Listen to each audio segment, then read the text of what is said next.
Alô pessoal, tudo bem? Sou o professor Alexandre Marques, professor de História. Estou aqui em Duque de Caxias e queria lembrar o nome de alguns historiadores, alguns cronistas, algumas pessoas que foram importantes para a identidade dessa cidade. Quero lembrar aqui o nome do José Lustosa, uma pessoa que escreveu sobre a cidade nos anos 50, professor Rogério Torres, saudosa memória, Laís Costa Velho, professor Guilherme Pérez e também o Stélio Lacerda. E mais recentemente, eu queria lembrar aqui o nome de 3 importantes historiadores da cidade. Professora Marlúcia, professor Antônio Augusto, professor Nielsen. E ainda, uma pessoa que tem um papel fundamental na guarda da memória, na guarda do acervo da memória da cidade, a professora Tânia Amaro, coordenadora do Instituto Histórico de Duque de Caxias. São essas pessoas referenciais que nos permitem criar narrativas, interpretações sobre o passado histórico da nossa cidade.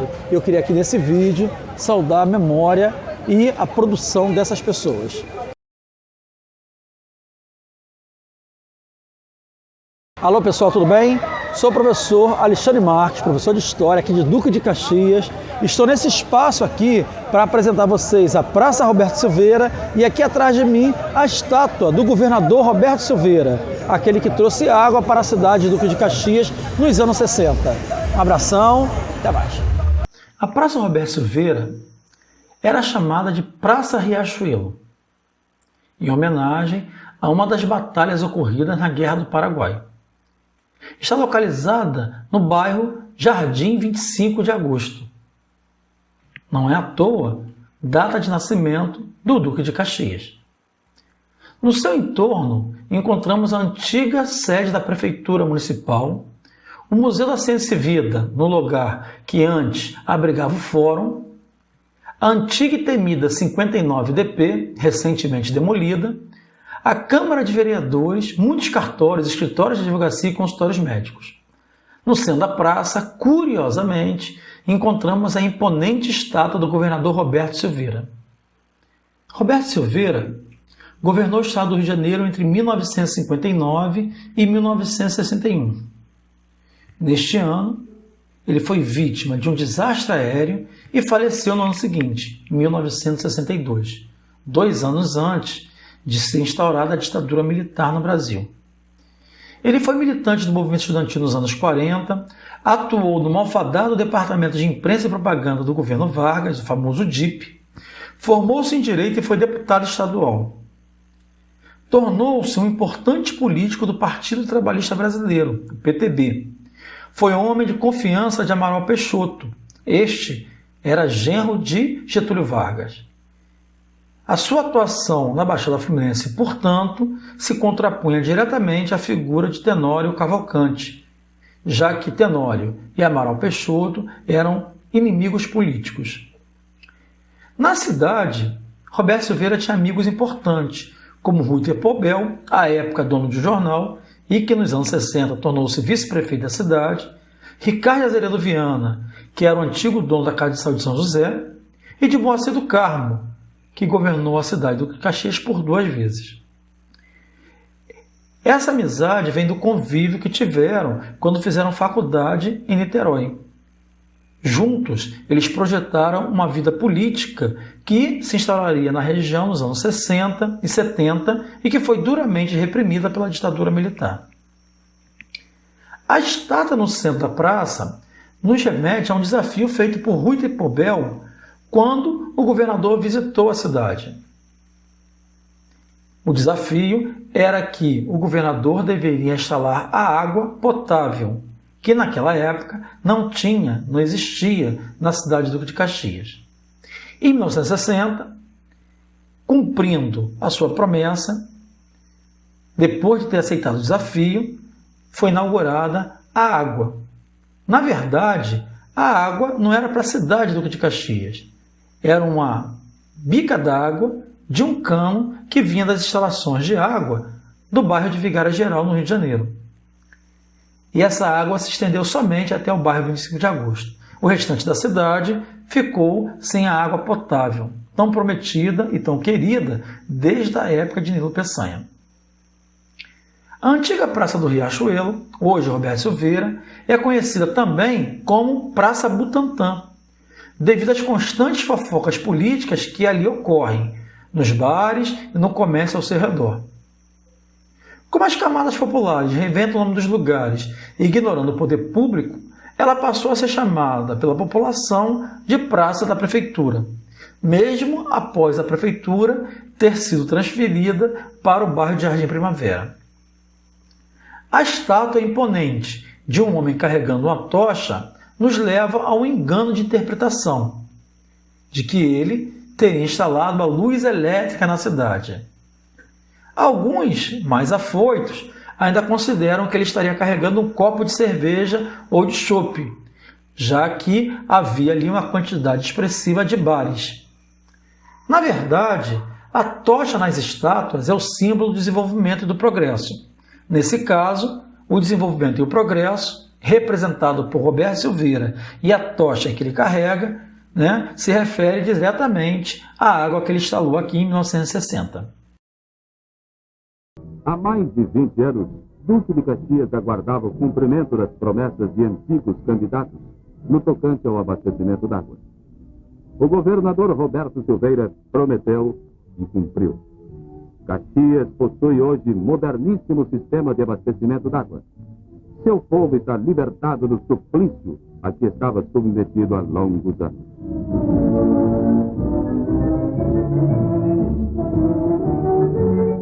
A inauguração da água de Caxias foi um fato que ficará gravado para sempre na história das grandes realizações fluminenses e atesta a capacidade de um governante que pensa unicamente na felicidade e no bem-estar do povo que nele confiou.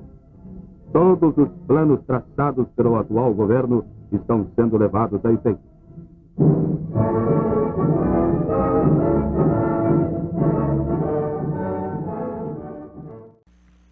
A homenagem ao governador através da praça e da estátua ainda foi estendida ao nome de uma escola, o Instituto de Educação Governador Roberto Silveira, e ao Hospital Infantil Ismélia da Silveira, nome de sua esposa. Sujeita às marcas do tempo, à ação dos pombos e ao pouco cuidado por parte do poder público, não temos registro dos artistas que a produziram.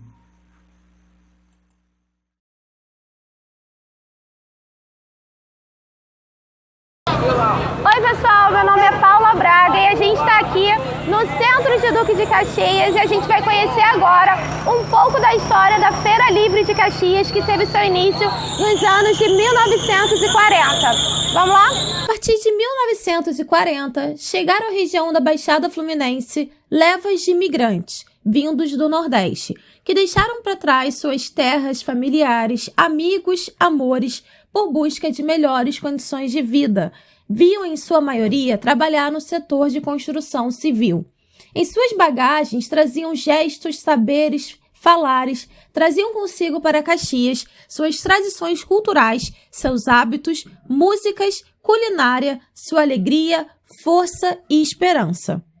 Entre os migrantes nordestinos chegaram os ilustres Barbosa Leite, Chico Anísio, Jararaca e Ratinho, Luiz Gonzaga e sua família, e os místicos Solano Trindade, Mestre Barbosa e Tenório Cavalcante. Barbosa Leite era um poeta, artista plástico, cronista, jornalista e cenógrafo que agregou com suas histórias, crônicas, telas e ensaios que retratavam a vida de Duque de Caxias e da Baixada Fluminense como um todo, como um lugar de encontros e reencontros, enaltecendo valores simbólicos e materiais, acompanhando assim o cotidiano da população e o crescimento da cidade. A feira em Duque de Caxias começou a sua jornada em 1940, com a chegada dos migrantes nordestinos. Ocupou a rampa da estação ferroviária de Duque de Caxias, antiga estação de Meriti. Depois ganhou a rua, ocupando a Avenida Duque de Caxias, a Avenida Presidente Vargas e a Rua Paulo Lins, que fica ali, ao lado da Câmara dos Vereadores.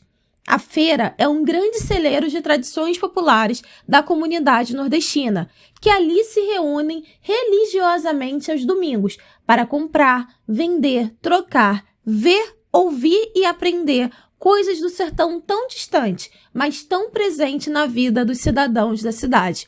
E é exatamente por essa pluralidade que atrai tantos artistas, intelectuais e pesquisadores do nosso folclore. Por volta dos anos de 1950, já era enaltecida as suas belezas e suas peculiaridades. Castrinho também falava sobre a Feira Livre de Caxias na Rádio Difusora de Caxias, e Luiz Gonzaga, em seu programa na Rádio Tupi, já considerava a feira como um grande patrimônio da cultura popular. A feira é um grande centro comercial a céu aberto. As barracas começam a ser montadas na madrugada de domingo. Ao amanhecer, chegam os primeiros fregueses. No começo da manhã, a feira já está distribuída pelas principais vias da cidade. E não importa o quanto você tenha no bolso, andar pela feira é se sentir no centro do universo, por tanta cultura e diversidade ali presente. Caxias tem suas raízes no Nordeste. Bolsas, utensílios de casa, ferramentas, roupas, sapatos, acessórios, alimentos, entre inúmeros outros produtos, são ofertados a preço baixo, buscando atender às necessidades da população. Favorece o encontro de pessoas da comunidade e propicia o resgate da cultura e das tradições populares de Duque de Caxias.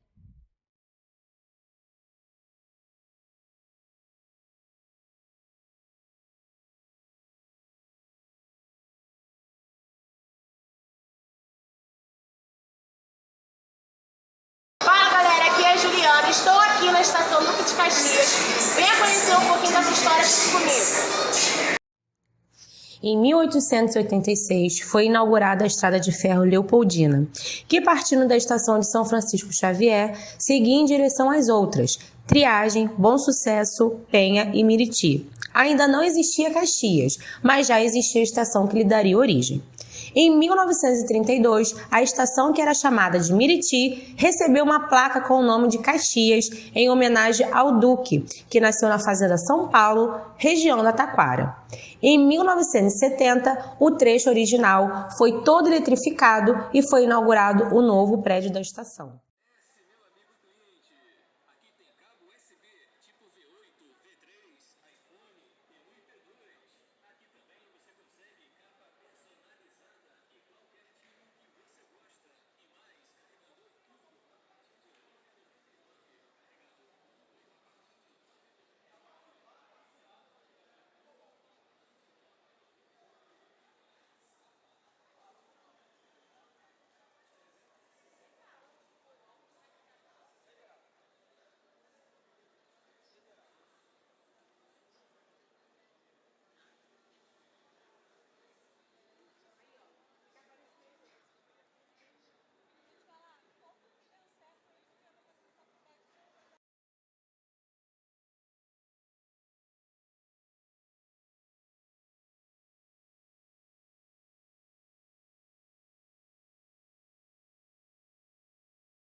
Olá pessoal, tudo bem?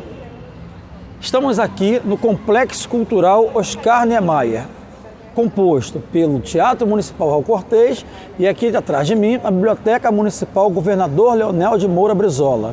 Essa praça, lá no passado, se chamava Praça do Pacificador. Quer conhecer um pouquinho dessa história? Vem com a gente. A Praça do Pacificador recebeu esse nome em homenagem a Luiz Alves de Lima e Silva, devido à sua participação no controle das revoltas populares ocorridas no período regencial. O título de Duque de Caxias foi recebido após o controle da revolta farroupilha ocorrida no sul do Brasil.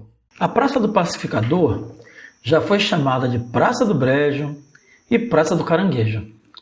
Somente na década de 1950, mais especificamente em 1953, após ser aterrada em quase 6 metros, receber árvores e jardins, passou a ter seu nome atual.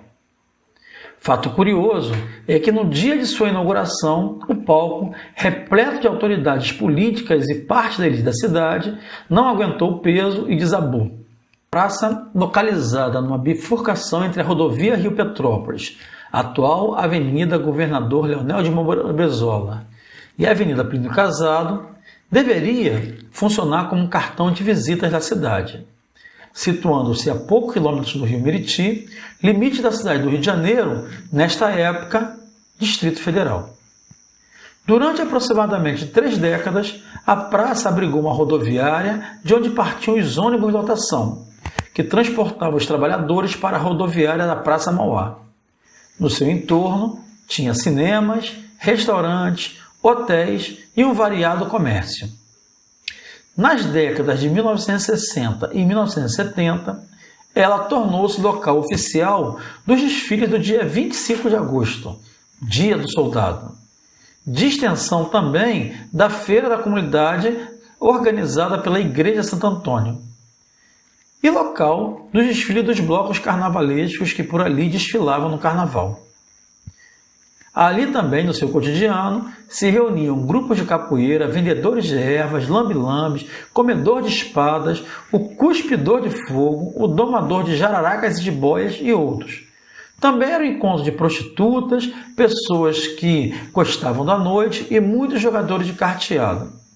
Toda a cidade que buscava no trem o seu principal meio de transporte para o Rio de Janeiro tinha que cruzar essa praça em direção à estação de trem de Duque de Caxias. No primeiro mandato do prefeito Idéquio de Freitas Lima, o último prefeito interventor na cidade de Duque de Caxias, a rodoviária foi demolida e a praça passou por uma grande reformulação. Nela foram colocadas uma estátua equestre em homenagem a Duque de Caxias. Hoje essa estátua se encontra em frente ao Hotel Luxemburgo, na entrada da cidade, um chafariz e uma estátua em homenagem à primeira bica d'água. O chafariz não existe mais e a estátua em homenagem à primeira bica d'água se encontra nas instalações do Instituto Histórico de Duque de Caxias. Na década de 1990, essa praça abrigou um camelódromo que do alto da cidade se via totalmente em azul e amarelo, as cores do prefeito da época, e na década seguinte, nos anos 2000, após uma grande intervenção urbanística, passou a abrigar o Complexo Cultural Oscar Niemeyer, composto por um teatro, o Teatro Municipal Raul Cortez, uma sala de exposições, uma biblioteca, a Biblioteca Governador Leonel de Moura Brizola, uma galeria de arte e uma sala de vídeo. Esses 2 projetos, da galeria de arte e da sala de vídeo, nunca saiu do papel. É uma demanda que ainda a cidade necessita.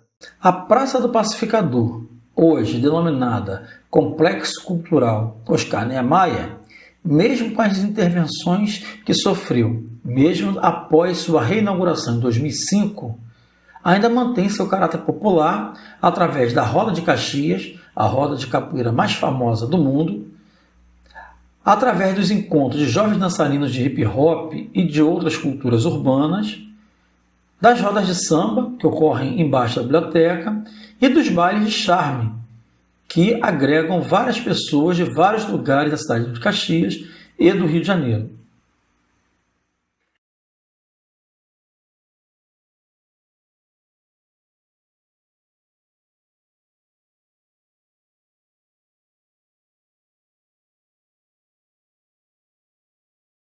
Galera, tá vendo as lojas americanas? Você sabia que aqui era um hotel municipal? Essa história eu vou contar pra vocês. Foi uma das construções mais importantes de Caxias. Então fica ligado e vem conhecer essa história comigo. O antigo hotel municipal era nas décadas de 40 e 50, uma das construções mais imponentes da cidade de Duque de Caxias. Às margens da rodovia Rio-Petrópolis, atual Avenida Governador Leonel de Moura Brizola e próximo da área de jogatina, permitida até 1946. O hotel hospedou pessoas ilustres que aqui pernoitavam quando iam em direção a Petrópolis, ou aqueles que se aventuravam na jogatina da região. O prédio pertencia à família Tupinambá de Castro, a mesma que era proprietária do Fogo Santo Antônio.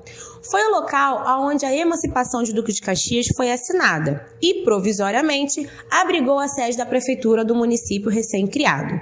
Após décadas de abandono e de falta de investimento, o prédio ficou marcado por uma estratégia. Em março de 2011, ele foi fechado e no final do mesmo ano foi demolido. Em seu lugar, foi construídas lojas americanas.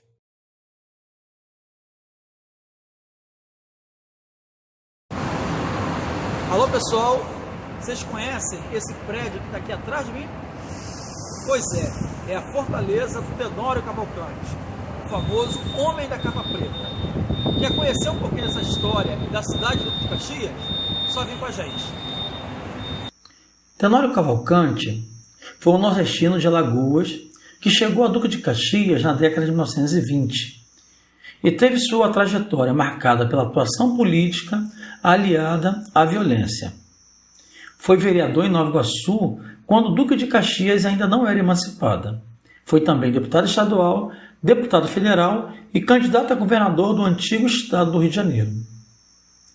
Em 1952, devido às divergências políticas com Amaral Peixoto, genro de Getúlio Vargas, e com os delegados que ele nomeava para a cidade do Duque de Caxias, Tenório resolveu construir uma casa à prova de invasões, a famosa Fortaleza do Tenório. A fortaleza era frequentada pelos amigos do dono da casa, como personalidades como Afonso Arinos e Oswaldo Aranha, como o general Góes Monteiro e outros importantes políticos da época. Foi lá também que Tenório jogou o jornalista e apresentador Flávio Cavalcante na piscina, após uma irreverente entrevista. Episódio que ganhou a primeira página de todos os jornais da época e tornou a figura do Tenório Cavalcante, que já era bastante conhecida, agora uma figura lendária. A fortaleza era uma construção de 3.200 metros quadrados no centro do município de Duque de Caxias.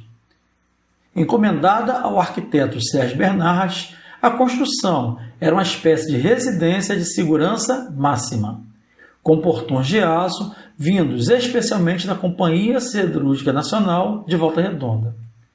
Continha passagens secretas pelo teto, interligações estratégicas entre os cômodos e armários e cofres falsos. O formato era de uma cidadela, com todas as portas e janelas voltadas para dentro.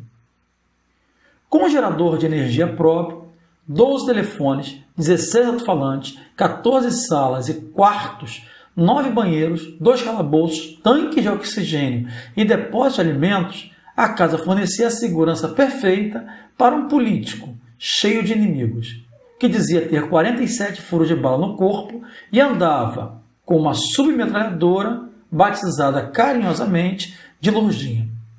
A Lourdinha foi o presente do então ministro da Guerra, o general Góes Monteiro, que ele carregava debaixo de uma inseparável capa preta. Daí vem o nome, o Homem da Capa Preta, Tenório Cavalcante. A Fortaleza de Caxias também era o lugar ideal para quem quisesse sumir do mapa. Em 1964, com o golpe, Tenório escondeu artistas como Chico Anísio e Norma Bengel, e ativistas como o então líder da UNE, José Serra. Um dos principais calabouços da Fortaleza ficava um rápido passeio pela Fortaleza, verdadeiro labirinto, mostra que era possível passar muito tempo fugindo de inimigo dentro da própria casa. Todos os banheiros, por exemplo, se interligavam através de vãos entre a parede e o teto, com cada pia estrategicamente localizada embaixo, para permitir a subida. A fortaleza ficou fechada por quase 20 anos, após a morte de Tenório Cavalcante.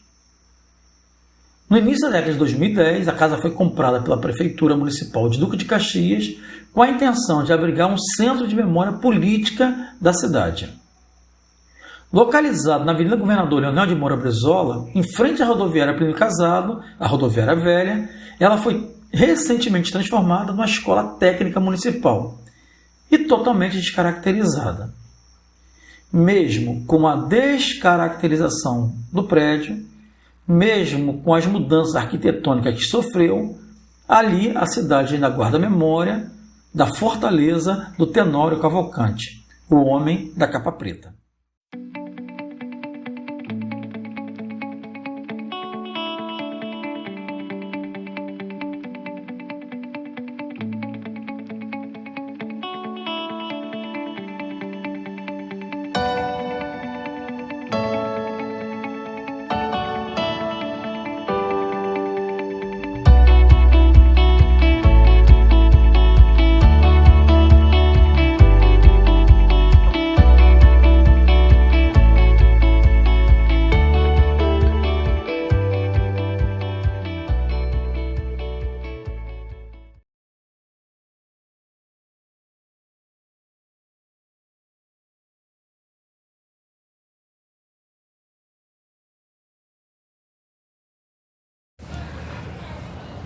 Oi pessoal, eu sou Ângela Borges, eu tô aqui hoje para falar com vocês sobre a escola Mate com Angu, também conhecida como Escola Meriti. Essa escola ela foi criada pela professora Armanda Álvaro Alberto e eu vou falar para vocês um pouquinho sobre essa professora que é super importante para a história de Duque de Caxias e para a história da América do Sul. Em 1921, a professora Armanda Álvaro Alberto criou a Escola Proletária Meriti, próxima à estação ferroviária do que viria a ser, mais à frente, a cidade de Duque de Caxias. Esta escola foi a primeira do Brasil e da América Latina a adotar o método montessoriano, a servir merenda escolar e a funcionar em horário integral. Ao perceber que a maioria das crianças passava fome ou estavam desnutridas e isso atrapalhava o processo de aprendizagem, a professora Armanda passou a oferecer merenda gratuita para todos os alunos da escola. A merenda chegava à escola através de doações dos amigos, moradores e da própria horta escolar, nos quais os alunos participavam do plantio e na colheita. Quando não tinha um grande fluxo de doações, a merenda era composta por mate e por um angu feito de milho, que às vezes era misturado a um pedaço de carne doado por moradores da região ou a folhas de couve.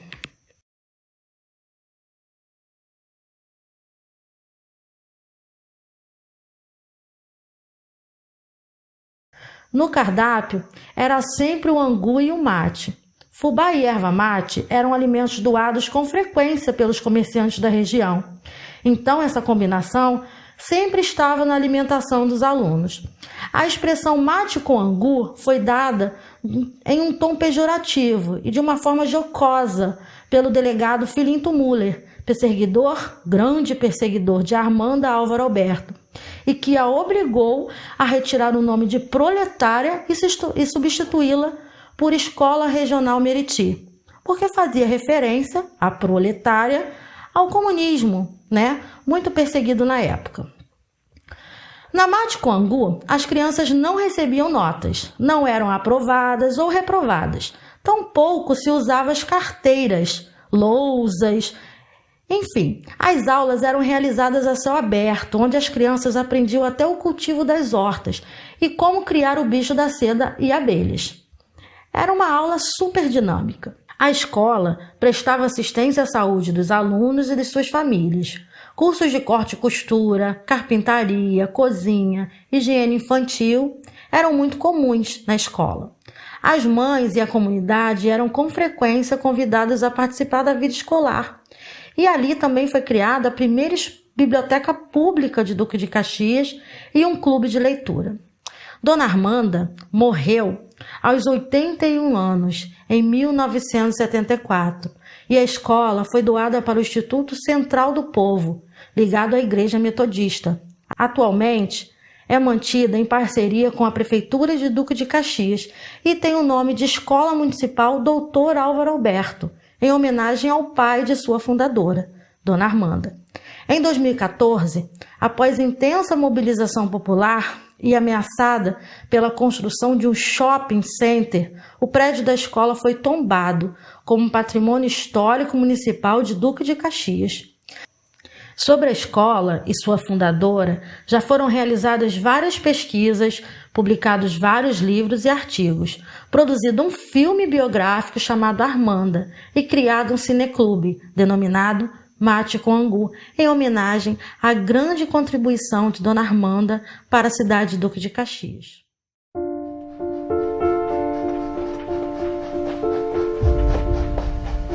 A escola nasceu como Escola Proletária de Meriti. Depois se transformou em Escola Regional de Meriti. Depois, Escola Dr. Álvaro Alberto. E no final das contas, ela era conhecida pelo apelido Mate com Angu. Tudo que existe dentro desta escola reflete o gosto e a figura de Dona Armanda. Vamos entrar na nossa Escola Regional de Meriti. Olha que maravilha! Está tudo parecido com Mate com Angu. Eva agitadora. A União Feminina é um disfarce do Partido Comunista, diz o ministro da Justiça. Meus queridos alunos, Não há de custar muito a chegar o dia em que vocês vão me ver de novo. Enquanto esse dia não chega, quero ter a certeza de que vocês se lembram de mim.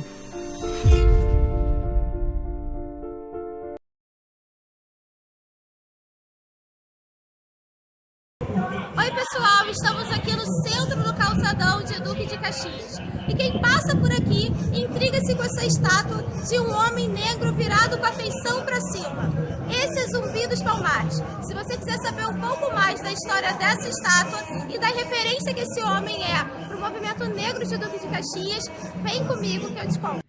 Quem passa pelo calçadão de Duque de Caxias, ali no cruzamento da Nilo Peçanha com a José de Alvarenga, intriga-se com a figura de um homem negro, forte, com a feição voltada para o alto e com uma lança sobre a cabeça. Este é Zumbi dos Palmares, símbolo da luta contra a escravidão e o preconceito no Brasil.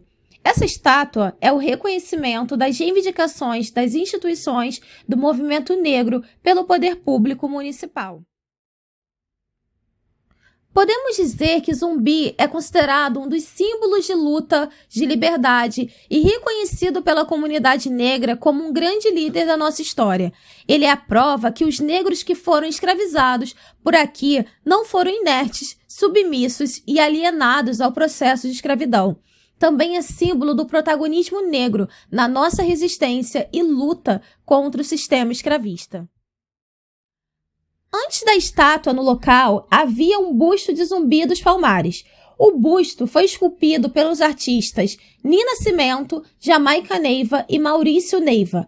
Após ser retirado, ficou sob o abrigo de uma das instituições ligadas ao movimento negro caxiense. Em 2003, o busto foi cedido ao Instituto Histórico da Câmara Municipal, onde está exposto até os dias de hoje. Desde a sua instalação, no mês de novembro, grupos e instituições do movimento negro, representantes de religiões de matrizes africanas, do catolicismo e evangélicos, ali se reúnem numa grande celebração do Dia da Consciência Negra. Nestas comemorações, a imagem de Zumbi é lavada. São realizadas várias apresentações artísticas, palestras, projeção de filmes, degustação da culinária afro-brasileira e uma missa inculturada na Igreja de Santo Antônio. Missa católica com elementos simbólicos da cultura afro. É a celebração do sincretismo brasileiro e das conquistas contra o preconceito e contra o racismo numa cidade etnicamente negra. Já em 1998, através da Lei 1394, apresentada pelo vereador Zumba, foi criada a Semana das Artes Negras Contemporâneas e instalado ali, no lugar do busto, uma estátua de Zumbi dos Palmares. Essa semana ainda ampliou as atividades comemorativas referentes à Semana Nacional de Consciência Negra e luta contra o racismo e preconceito.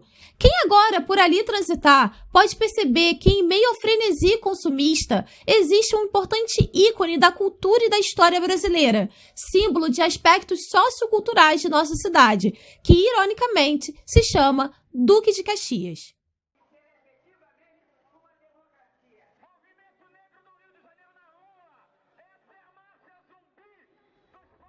É válido ressaltar que o dia 20 de novembro no Brasil representa um importante momento da história para grande parte da população.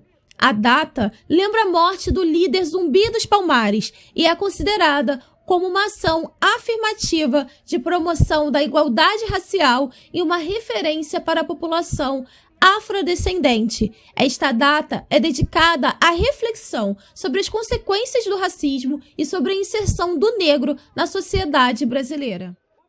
O Estado livre de todo o continente americano surgiu no Brasil e foi criado pelos negros que resistindo à escravidão, se dirigiram para o sul da capitania de Pernambuco.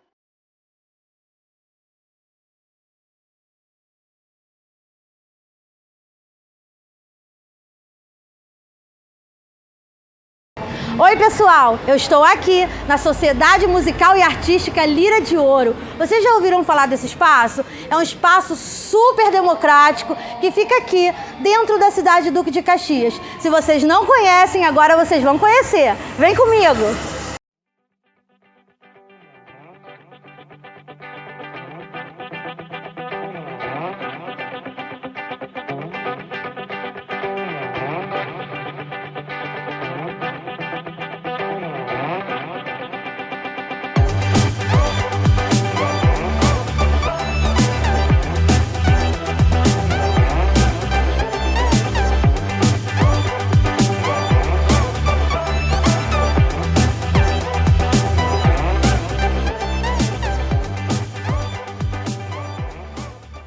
A Sociedade Musical e Artística Lira de Ouro foi fundada em 1º de março de 1957 e se constitui como uma das mais antigas instituições artísticas da cidade de Duque de Caxias, ainda em atividade.